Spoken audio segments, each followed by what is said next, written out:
এই টিউটোরিয়ালটিতে আমি আজকেই কোড নিয়ে একটু কথা বলতে চাচ্ছি, অর্থাৎ আমাদের ডিজিটাল মেশিনের মধ্যে যত ধরনের ক্যারেক্টার আমরা ব্যবহার করি, প্রত্যেকটা ক্যারেক্টার বা সিম্বলের একটা করসপন্ডিং ইন্টিজার ভ্যালু আছে, যেটা আসলে ওয়ার্ল্ড ওয়াইড স্বীকৃত। অর্থাৎ সব মেশিনের ক্ষেত্রে ওটা ওই একই কোড অনুসরণ করে। সেই কোডগুলো আসলে আমরা একটু জানবো।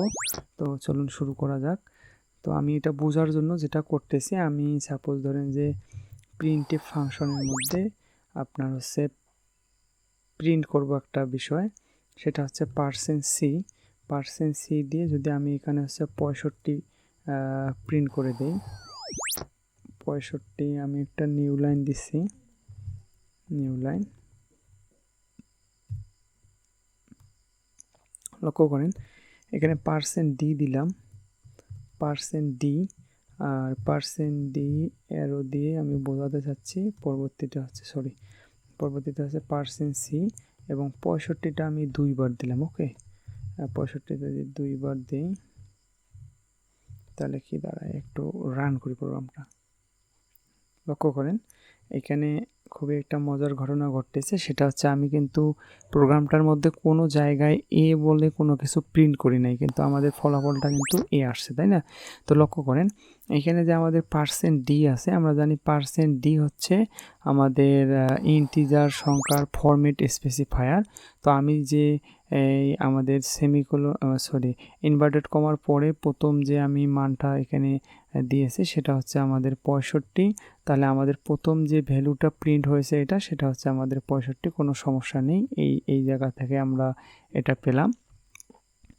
তারপর অ্যারো কিটা আমাদের এখানে দিয়ে দিছি একটা মাইনাস আর গ্রেটার দেন, এখানে দেওয়ার পরে %c এখানে এসে একটা সমস্যা, সেটা হচ্ছে যে %c যে জায়গাটা ছিল সেই জায়গাটায় কিন্তু আমি এখানে ক্যারেক্টার না দিয়ে, এই জায়গাটাতে ক্যারেক্টার না দিয়ে আমি কি করছি, ইন্টিজার দিয়ে দিয়েছি। তো এই ইন্টিজার যখন এখানে আমি দিয়ে দিলাম, সেক্ষেত্রে এই ইন্টিজারের করসপন্ডিং হচ্ছে ক্যারেক্টার কি হবে, সেই ক্যারেক্টারটাই কিন্তু আমাদের এখানে আমরা দেখতে পাচ্ছি। ওকে, তো আমি এখান থেকে যে বিষয়টা নেব সেটা হচ্ছে প্রত্যেকটা সিম্বল, প্রত্যেকটা সিম্বল এ বি এরকম স্মল বি, প্রত্যেকটা সিম্বলের জন্য আমাদের একটা করসপন্ডিং ইন্টিজার ভ্যালু আছে, যেই ভ্যালুটাকে আমরা আজকি ভ্যালু বলি।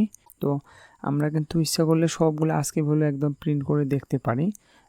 তো আমরা যেহেতু এখনও ফর লুপ শিখিনি, আমি আসলে ফর লুপ দিয়েই কিন্তু আমরা এই কাজটা করতে পারতাম, যে আমাদের সবগুলো আজকে ভ্যালু আমরা দেখতে পারতাম। তো আমি ধরে নিচ্ছি যে আমরা ফর লুপ এখনও শিখিনি, যার শুধু একটা চার্ট আমরা দেখব, সেই চার্টের কারণে আমি ফর লুপটা একটু চালাচ্ছি এখানে। আপনারা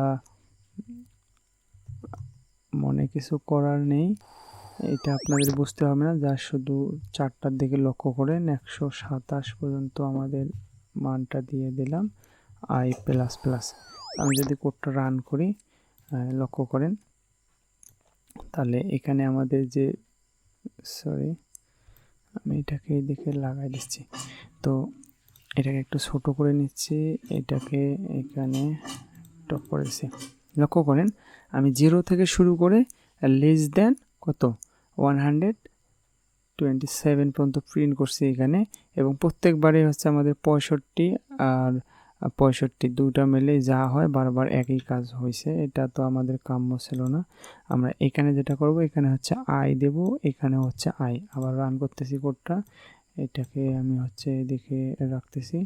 এবার লক্ষ্য করেন এবার খুবই একটা মজার ঘটনা ঘটছে। আমরা তো উপরে না যাই, আচ্ছা গেলাম, সেটা হচ্ছে 0, কিছু কিছু জায়গা আছে ফাঁকা, আসলে সবগুলো ক্যারেক্টার আমাদের প্রিন্টেবল না। আমরা এটা নিয়ে কথা বলবো না, আপাতত যেটা বলবো সেটা হচ্ছে এই জায়গা থেকে, ঠিক আছে? লক্ষ্য করেন আমাদের যে 0 আছে, আমি কিন্তু এই দিকে হচ্ছে দ্বিতীয়টাতে রাখছি আমাদের ক্যারেক্টার। লক্ষ্য করেন এই লাইনটার মধ্যে দ্বিতীয়টাতে রাখছি আমি হচ্ছে ক্যারেক্টার, আর প্রথম যে আমাদের ভ্যালুটা সেটা রাখছি আমি ইন্টিজার। অর্থাৎ এইটা হচ্ছে আমাদের কি, এটা হচ্ছে আমাদের ইন্টিজার ভ্যালু, ইন্টিজার, আর দ্বিতীয় যেটা আছে সেটা হচ্ছে আমাদের ক্যারেক্টার। তো এক্ষেত্রে প্রথমটা পাচ্ছি একটা ইন্টিজার, অর্থাৎ 48 হচ্ছে আমাদের ইন্টিজার সংখ্যা, সেই সংখ্যাটার করসপন্ডিং ক্যারেক্টার কি হবে, সেই ক্যারেক্টারটা আমি পরবর্তীতে এই যে এখানে প্রিন্ট করে দিছি। ওকে, তো এই দিকের সাইডে যেটা আছে এটা হচ্ছে আমাদের ক্যারেক্টার।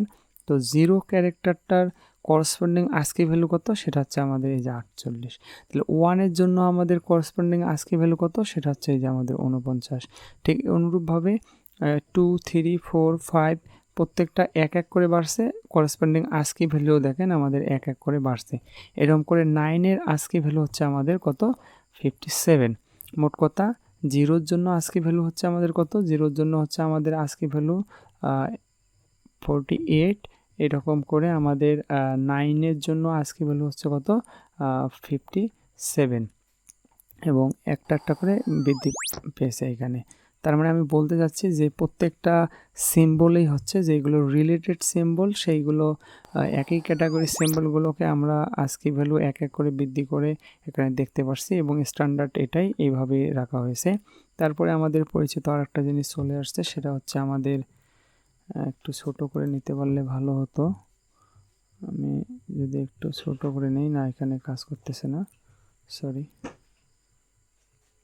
আমরা ক্যাপিটাল এর কথা একটু বিবেচনা করি, যে ক্যাপিটাল এর ক্ষেত্রে আমরা দেখতে পাচ্ছি যে এখানে বি এ দুটাই আছে পাশাপাশি, যে এর আজকে ভ্যালু হচ্ছে আমাদের 65, কিন্তু বি এর আজকে ভ্যালু হচ্ছে আমাদের 66। এরকম করে ক্রমান্বয়ে আমাদের সামনের দিকে অগ্রসর হলে আমরা দেখব এক সময় হচ্ছে ক্যাপিটাল এক্স এবং ওয়াই এর বিষয়টা।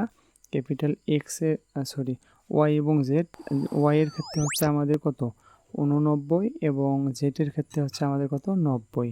তার মানে এর ক্ষেত্রে হচ্ছে আমাদের 65, এবং ক্যাপিটাল জেড এর ক্ষেত্রে হচ্ছে আমাদের 90। 65 থেকে 90 হচ্ছে আমাদের ক্যাপিটাল এ থেকে জেড এর আজকে ভ্যালু। এর সঙ্গে এক যোগ করে দিলে বি এরটা পাবো, 65-র সঙ্গে এক যোগ করে দিলে 66, সেটা হচ্ছে আমাদের বি এর আজকে ভ্যালু। তো অনুরূপভাবে আমরা যদি আর একটু নিচে অগ্রসর হই, এখানে লক্ষ্য করেন এখানে হচ্ছে আমাদের স্মল এর ক্ষেত্রে হচ্ছে আমাদের এর আজকে ভ্যালু হচ্ছে কত, 97 অর্থাৎ 97, এবং স্মল জেড এর যদি আজকে ভ্যালু আমরা দেখতে চাই, স্মল জেড এর আজকে ভ্যালু হবে আমাদের 122। এই যে এখানে লক্ষ্য করেন স্মল, মিশাই দিচ্ছে একটু, অনেক হেজিবিজি হয়ে যাচ্ছে।